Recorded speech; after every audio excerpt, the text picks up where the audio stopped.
Charlotte, your friend came over and asked me, "What is up?" Oh, you mean Leo? It's just a greeting, Dad. I told him the ceiling is up, the sky is up, the North Star is up. No, Dad. He's asking how you are. If he wants my soul's condition, he should ask for it. Why does he ask about the gravity? It is inefficient. It's just the American vibe, Dad. Low effort, high friendship. Personally, I'm offended no one asks what's down. That's where the floor snacks are. Why do we look at the sky to say hello? Does your language have a sky greeting? What's up is a phrasal greeting that literally means what is happening, but is usually answered with not much or a greeting back. Taking it literally is a classic wise sage observation of English absurdity. You know that feeling when you ask a super simple question and the answer you get is from, well, another planet? We're about to dive into exactly that. We're going to look at that classic American greeting, "What's up?" but through the eyes of a dad named Derek. And trust me, his take on it is just wonderfully logical and completely cosmic. So when someone asks Garrick, "What's up?" this is what he says. And it is perfect. It's hilarious, right? But it's more than just a funny line. It's actually our way into this whole weird, kind of wonderful world of the unwritten rules of American English. All right, so let's set the scene. Imagine you're in a kitchen. Derek has just had this totally baffling run-in with his daughter Charlotte's friend Leo, and now he needs answers. He's trying to figure out what on earth just happened. And this right here just nails the whole misunderstanding. On one side, you've got the question, "What's up?" You know, super casual, simple stuff. But for Derek, his interpretation is, well, is this a question about gravity? Or maybe the fundamental condition of my soul? That is quite the gap, isn't it? So it's easy to just laugh at Derek's confusion, right? But what we're going to do is actually explore why his logic is totally, completely sound.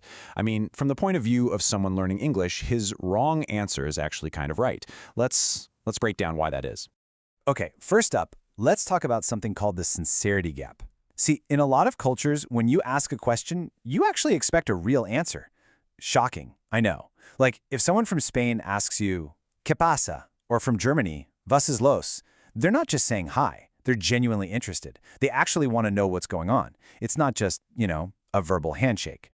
And then you've got what we can call the efficiency struggle. This goes right back to what Derek himself said. He thinks it's inefficient to ask about gravity when you could just ask how someone is doing. And he's got a point. For a really logical brain, all these extra filler words in English can just feel like a huge waste of time and energy. And this leads us to the final piece of Derek's puzzle, the literal mindset. Think about it. When you're learning a new language, you're constantly translating in your head, right? Your brain is working overtime, and it naturally grabs onto the most direct physical meaning of a word. So you hear up, and boom, your mind instantly goes looking for a physical reference point. The ceiling, the sky. It's a totally logical leap to make. Okay, so now that we totally get where Derek is coming from, what are the actual rules for this stuff? Let's dive into the bizarre, unspoken script that native English speakers just somehow follow without even thinking about it. It's basically a three-step social ritual. Step 1, someone says, "What's up?" Step 2, and this is the most important part, you have to follow the nothing rule. You say not much or nothing, even if, your house is on fire. Doesn't matter. And then step 3, which is optional, is you just use the echo. You just say, "What's up?" right back. It's a verbal handshake. Literally, no actual information needs to be exchanged. And honestly, Charlotte just sums up the entire philosophy perfectly right here. It's just the American vibe, Dad. Low effort, high friendship. I mean, that's it, isn't it? It's not about having some deep, meaningful conversation. It's just about saying, "Hey, I see you," in a super chill, friendly way. Which brings us to really the single most important lesson from this whole thing in Derek's kitchen. This is the idea that unlocks not just "what's up," but honestly a massive chunk of casual American English. And that principle is this: vibe over vocab. It means the feeling behind the words, the social vibe you're putting out there, matters way more than what the words literally mean in a dictionary. It's about understanding what a phrase is doing in the conversation, not just what the individual words are saying. And look, this is way more than just a funny story about a dad in the kitchen. This one little misunderstanding, it connects directly to the real-world day in, day out experience of immigrants and anyone trying to learn a new language. I mean, think about it. For non-native speakers, just a normal conversation can feel like you're walking through a minefield. You're constantly translating in your head, you're scared of sounding wrong, you're trying to figure out what all these weird idioms mean. You have to respond sincerely to questions that aren't even sincere. The end result? Your social battery is just drained. It's this deep exhaustion that comes from navigating all these hidden traps all day long. But here's the thing. Understanding this whole vibe over vocab idea, that's how you reduce that drain. Once you really get that it's more about the feeling than the literal words, all those daily interactions suddenly become way less stressful and, honestly, a lot more fun for everyone. And so, we're going to leave it with Derek's final brilliant question. Why do we look at the sky to say hello? It just perfectly captures the beautiful absurdity of language, doesn't it?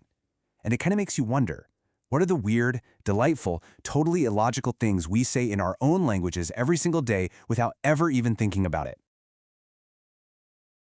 Welcome back to the deep dive. Today, we're doing something a little different. Yeah. Usually we take a stack of articles or, a new book and break it down.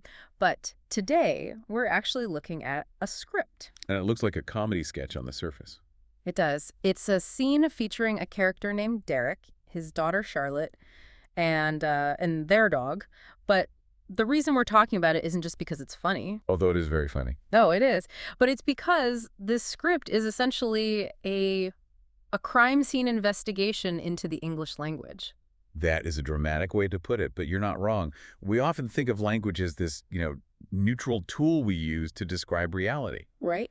But what this material highlights is that language, specifically American English, is often actively fighting against reality. And losing, if you ask Derek. Oh, definitely losing. So before we get to the linguistic breakdown, we have to talk about Derek.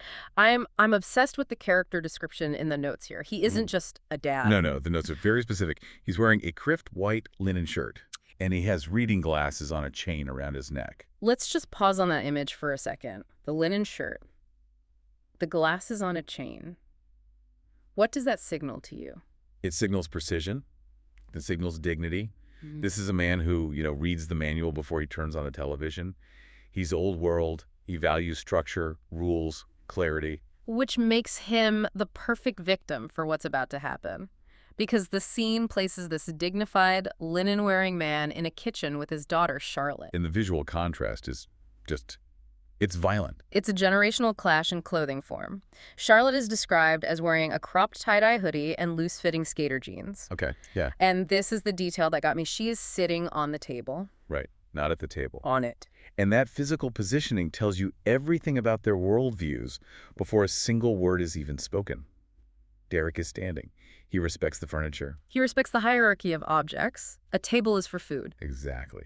And Charlotte is sitting on the table because, well, it's a flat surface and she's comfortable. She's fluid. He's rigid. Perfectly put. And then you have the third observer, Charley the dog, wearing tiny aviator sunglasses. Which just signals, okay, we are in a slightly heightened reality here. A little bit. But the conversation they have is very, very grounded. It's about an interaction Derek had with Charlotte's friend Leo. Leo, the unwitting antagonist of this whole story. So Derek is recounting this. He's standing there looking like traumatized, and he tells Charlotte, your friend came over and asked me, what is up? And notice the delivery described in the notes. Derek says this slowly. He separates the words, what is up. Yeah, he's analyzing the syntax. He is.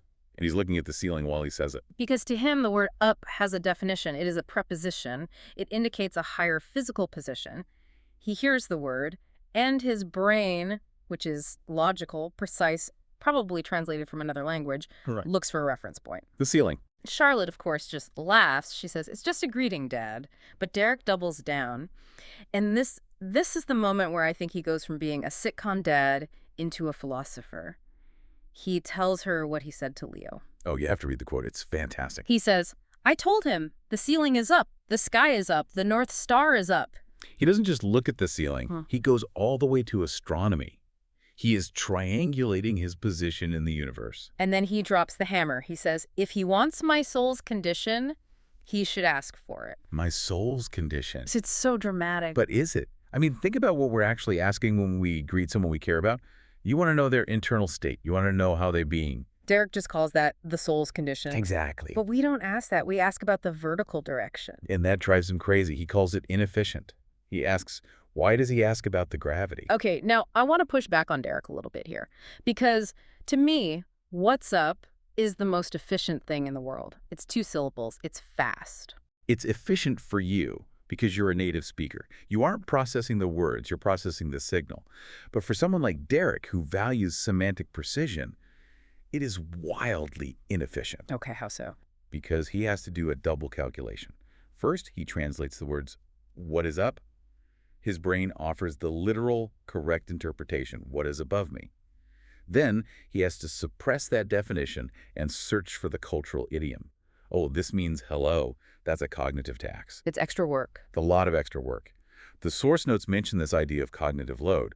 When you're living in a second language, your brain is like burning glucose at a much higher rate than everyone We're else. constantly solving puzzles. Constantly. Yeah. What's up is a particularly annoying puzzle because the literal meaning is so strong. It's distracting. It's a red herring. The language is pointing at the sky, but the meaning is on the ground. Exactly. So this brings us to the linguistic concept the source material brings up.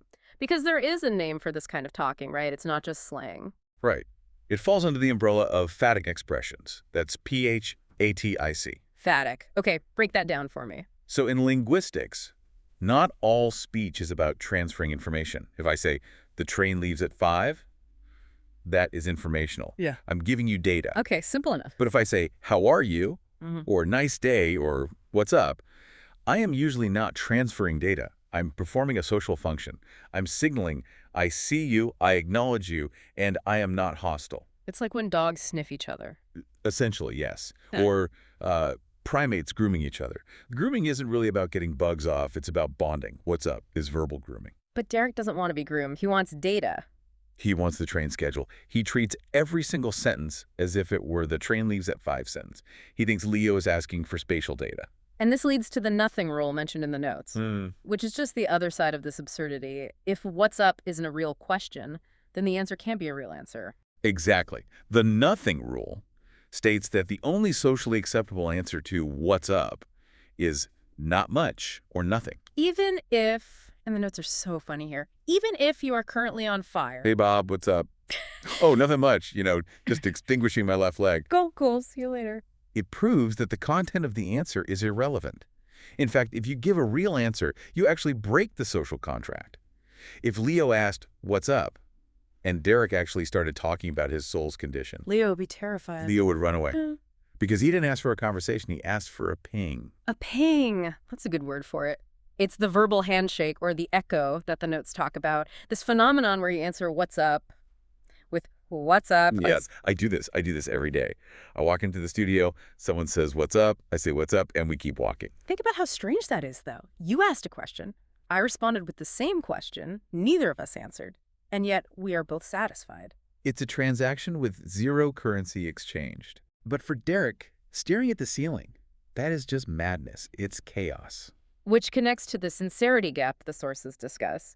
And this is where we get into the real cultural friction. The notes mention that for speakers from places like Germany or Spain, this American habit can seem, well, fake. It's a very common critique. I've heard this from many European colleagues. They say Americans are superficial or insincere. Because we ask questions we don't want the answers to. Right. In many cultures, let's take the German context from the notes. Truthfulness is a higher value than that sort of surface politeness. If you ask, how is it going, you are opening a door. You're inviting that person to step inside your mental state. So if I ask a German colleague, how are you? While I'm just, walking to the coffee machine. They might stop and actually tell you. Right. And if you keep walking, you are the rude one. You open the door and you just walked away. Whereas in the U.S., I'm just being polite by acknowledging them in the first place. Exactly. For Americans, the politeness is in the asking. For Derek, the politeness is in the listening. And that is a massive cultural gap to bridge. The notes call it the perception of filler words. That immigrants feel like American English is 50% noise. It goes right back to efficiency. Yeah. Derek thinks we're inefficient because we use too many words to say nothing. We think we're efficient because we can acknowledge a friend without stopping our stride. But Charlotte, I want to bring Charlotte back in because she defends this. She's like the defense attorney for American English in the script. She is. And she gives the best definition of this phenomenon I have ever heard. She tells her dad, it's just the American vibe, low effort, high friendship. Low effort, high friendship. Just a brilliant line. Let's unpack that Yeah. because usually we associate friendship with high effort. Showing up, helping someone move, listening to their problems. True. But think about the comfort of a really, really close friendship. Do you need to perform for your best friend? No, not at all. I can show up in sweatpants and not say a word for an hour. Exactly. You can be low effort. The fact that you can be low effort is the proof of the high friendship. Formal relationships require high effortful sentences, correct grammar, specific answers.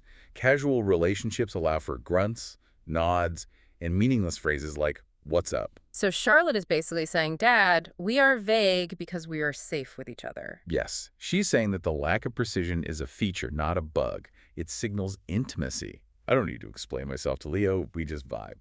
But Derek can't accept that. He's standing there in his linen shirt and he wants the data. He wants the soul's condition. It's a clash between depth and width. Derek wants deep interaction, soul, North Star, truth. Charlotte is operating on with breezy, easy social lubrication. And neither is wrong. That's the most annoying part. They're just playing different games.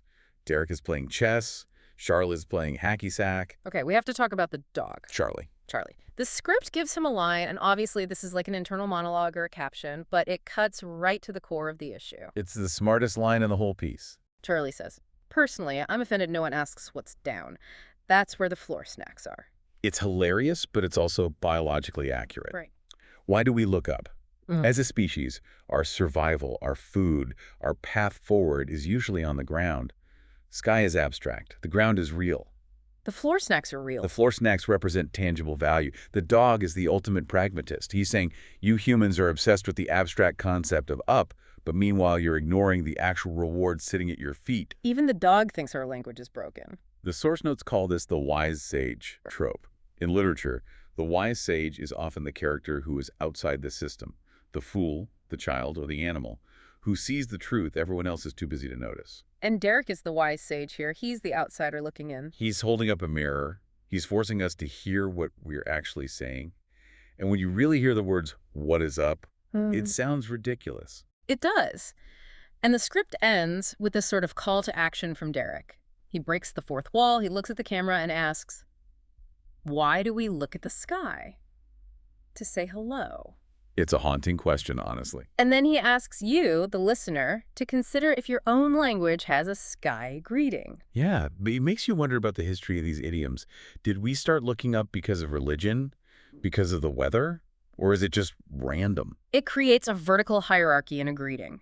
How is it going is horizontal motion forward. What is up is vertical. That's a fascinating distinction. So bringing this all back to our listeners, why does this matter? We aren't just here to review a funny script about a confused dad. Right. The source material has a section called Why This Matters. And the core takeaway is the phrase, vibe over vocab. Vibe over vocab. I like that. If you're a learner, or even just someone who feels awkward in social situations, you can get paralyzed by vocab. You get stuck in the Derek trap. You analyze the literal definition of every single word. He said up, so I must look up. And that just burns that social battery we talked about earlier. It drains you dry. You leave a party exhausted, not because you talked a lot, but because you translated a lot. So vibe over vocab means what? Just ignore the words. It means read the room, not the dictionary. It means accepting that Charlotte is right. When someone says, "What's up?" don't process the words. Process the vibe. The vibe is simply, I acknowledge you. So just smile and nod. Smile, nod, say, "What's up?" back. Do the verbal handshake. It frees up your brain. The source material suggests a visualization for this, a split screen. I love this tip. It's for anyone who feels that friction. Imagine a split screen in your mind. Okay, I'm visualizing it. On the left screen, you have this dictionary definition, the literal facts. The ceiling, the North Star, On the right screen, you have the social context, the vibe. the hoodie, the skater jeans, the friendship. Fluency isn't about making the screens match. They will never match. What's up will never literally mean hello. Fluency is knowing which screen to look at in which moment. Oh, that is good. In a physics class, look at the left screen.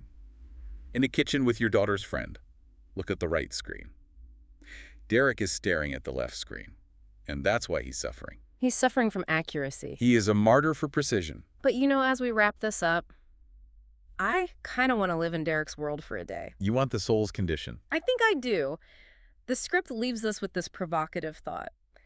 Imagine if we stopped doing the verbal handshake. Imagine if tomorrow you walked into the office and I said, "What's up?" and you stopped, looked me in the eye, and actually told me about your soul. My soul is weary today. I am contemplating the infinite void. I am feeling a certain lightness of being. It would be intense. It would be exhausting. It would be terribly inefficient. We would never get any work done. But, and here's the counter argument, we would know each other. We would. We would actually be connected. Right now, we're just pinging each other like satellites. Ping, ping, active, active. If we did it Derek's way, we'd be human. But maybe society relies on the pings. The pings keep the traffic moving. If everyone stopped to unload their soul, the highway jams up. That's true. Charlotte's low effort is the oil in the machine. Exactly. You need the oil. But maybe, just maybe, you save the soul's condition for Friday night. Or for the dog. The dog just wants the snacks. The dog has the most clarity of anyone in this story. What is down? It's the only question that actually pays off. So here's our challenge to you, the listener. Observe your own celestial greetings today. Just notice it when you say, "What's up?" Catch yourself. Are you asking a question? Or are you just making a noise? And when someone asks you, do you give them the handshake? Or do you give them the North Star? Try giving them the North Star once, just to see what happens. Report back to us if you do. Please do. And remember, vibe over vocab. But don't forget the floor snacks. Never forget the floor snacks. Thanks for diving in with us today. We'll see you next time. Bye, everyone. Welcome to The Debate. Today, we're dissecting a really fascinating collision between linguistic logic and just plain social utility. We are analyzing the celestial greeting script, which uses a character named Derek, sort of a wise sage immigrant father, to expose the structural absurdity of the American greeting. What's up? To a native speaker, this phrase is invisible. It's just air. But as we see through Derek's eyes, and even, through the eyes of a dog named Charley, this little two-word phrase represents a really profound cultural gap. It is. It's a gap that I think reveals a fundamental crack in how we communicate. I'm here today to defend Derek's position. Because in this script, Derek isn't just playing the confused outsider. He's acting as a sort of forensic accountant for the English language. And he's pointing out where the books just don't balance. So we're debating a central question. Is What's Up a masterpiece of social efficiency, as Derek's daughter Charlotte claims? Or is it, as Derek argues, an illogical, inefficient verbal tick that kind of erodes the sincerity of human connection? And that is the core tension, isn't it? Efficiency versus precision. I'll be representing the position that the idiomatic nature of What's Up, specifically its detachment from literal meaning, is a feature, not a bug. It's a tool for, as the script says, low effort, high friendship. It prioritizes, vibe over vocab to reduce social friction. And I'll be representing the perspective that's more aligned with Derek and, frankly, the immigrant reality. My argument is that this phrase is linguistically negligent. It creates a sincerity gap where words lose their meaning, forcing non-native speakers to perform these mental gymnastics just to say hello. It prioritizes speed over truth, and as the source material highlights, it is cognitively expensive for anyone who actually values the definitions of words. Okay, I accept that premise, but let's start by framing why this verbal handshake even exists. So in the script, we're introduced to Charlotte. She's in a tie-dye hoodie, she's relaxed, she just embodies the American vernacular. And when her father questions the greeting, she gives him the sociological key. She says it's just a greeting, low effort, high friendship. That distinction is absolutely critical. Critical, or is it just convenient? No, it's critical. Sociolinguists often call this phatic communion. It's speech used to create social bonds rather than to share information. When Charlotte says, "What's up?" she isn't opening an investigation. She's sending a ping. She's saying, "I see you, I acknowledge you, and I am open to interaction."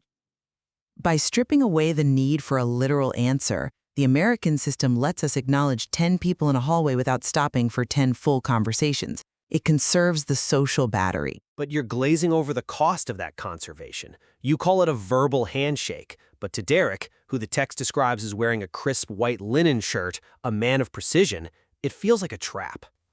And I want to champion the defensive literalism. In the script, when he's confronted with the question, "What is up?" Derek doesn't answer socially. He answers spatially. He looks at the ceiling. He ponders. He states, "The ceiling is up. The sky is up. The North Star is up." Which, we have to admit, is objectively true. It is the only truth in the room. And this is my opening argument. Derek exposes the inherent flaw in relying on idioms that contradict physical reality. He says, quote, "If he wants my soul's condition, he should ask for it." This is what the source material calls the efficiency struggle.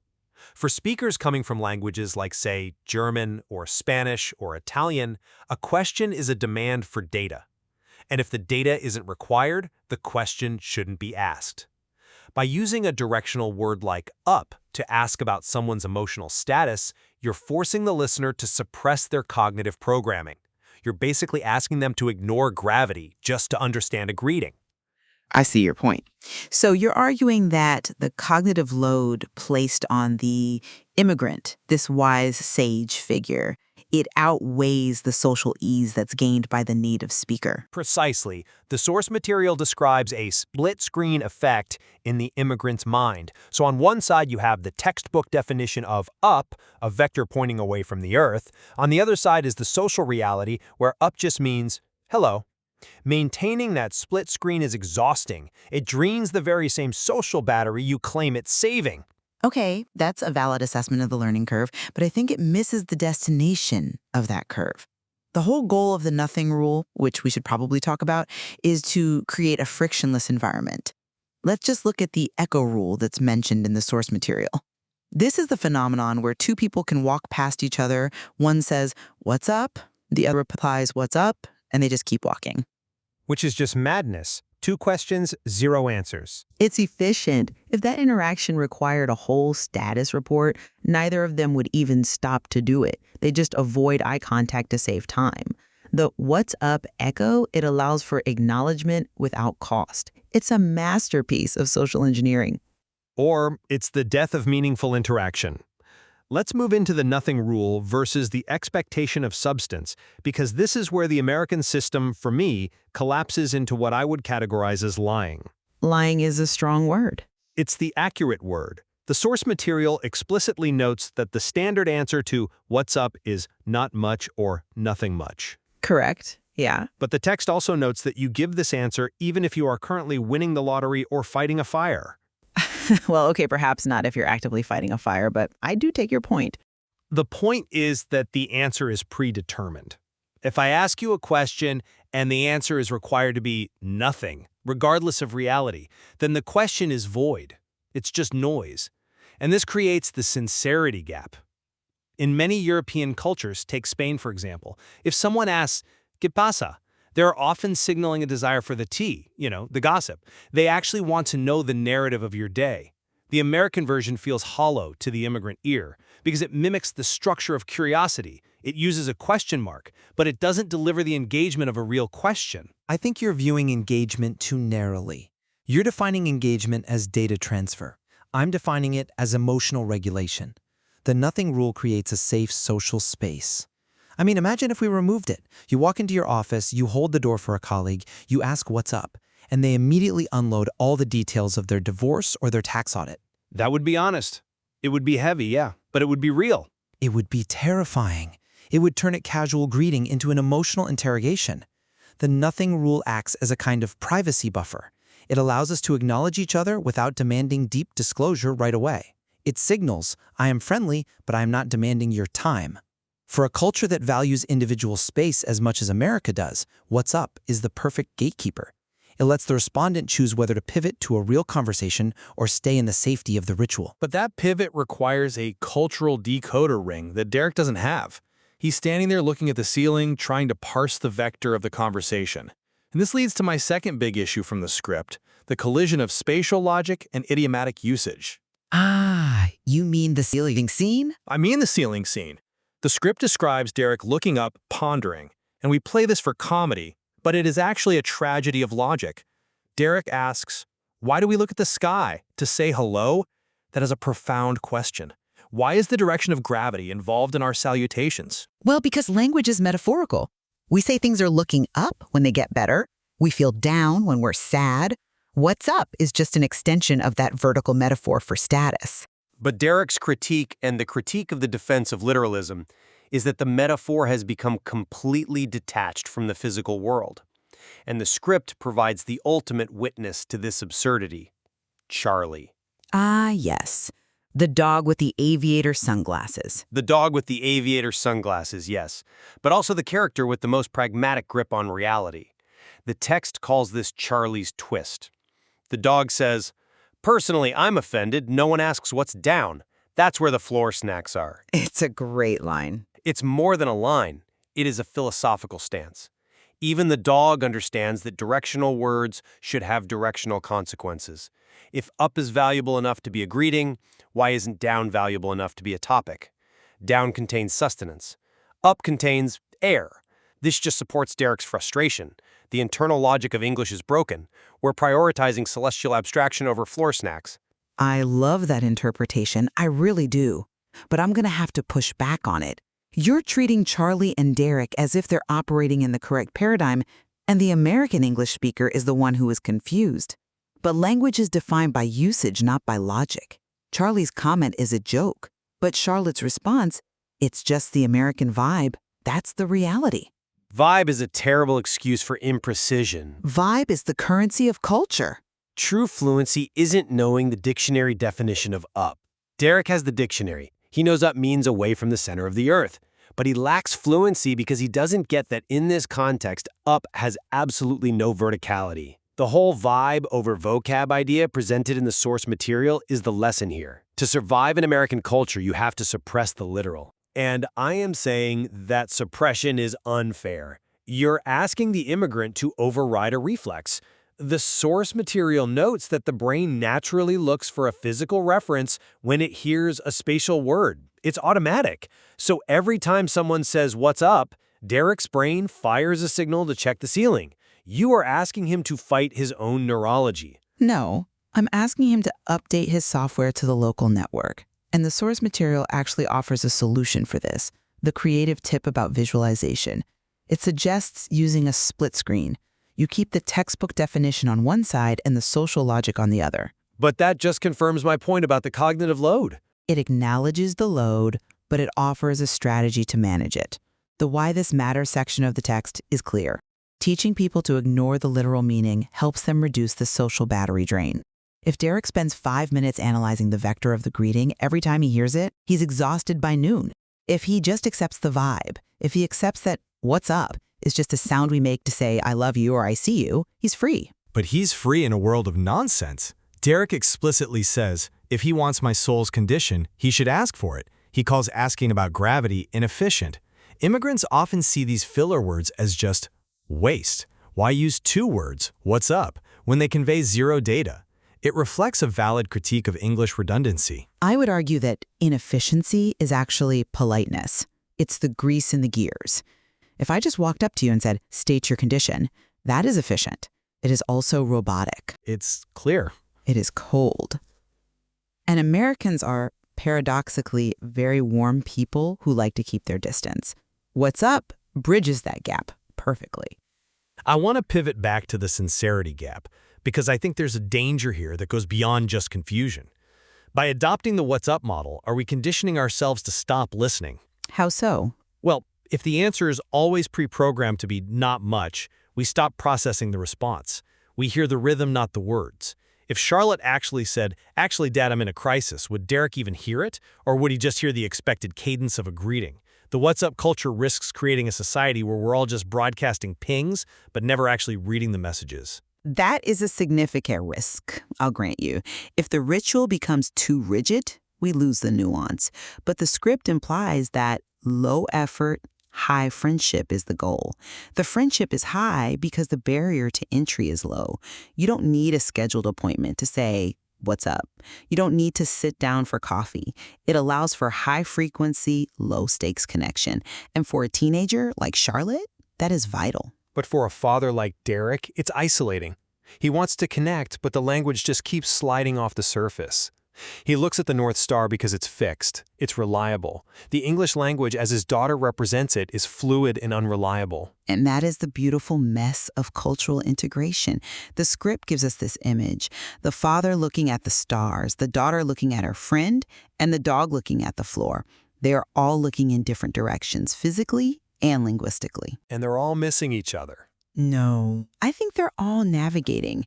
Charlotte is trying to guide him. When she says it's low effort, high friendship, she is handing him that decoder ring you said he lacked. She's teaching him that he doesn't need to look at the ceiling to find the answer. The answer is in the connection. Perhaps.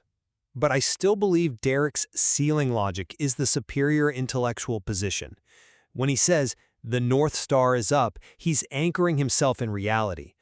We should be wary of a culture that asks us to untether ourselves from the physical world just to be polite. I think we're approaching the horizon of this debate.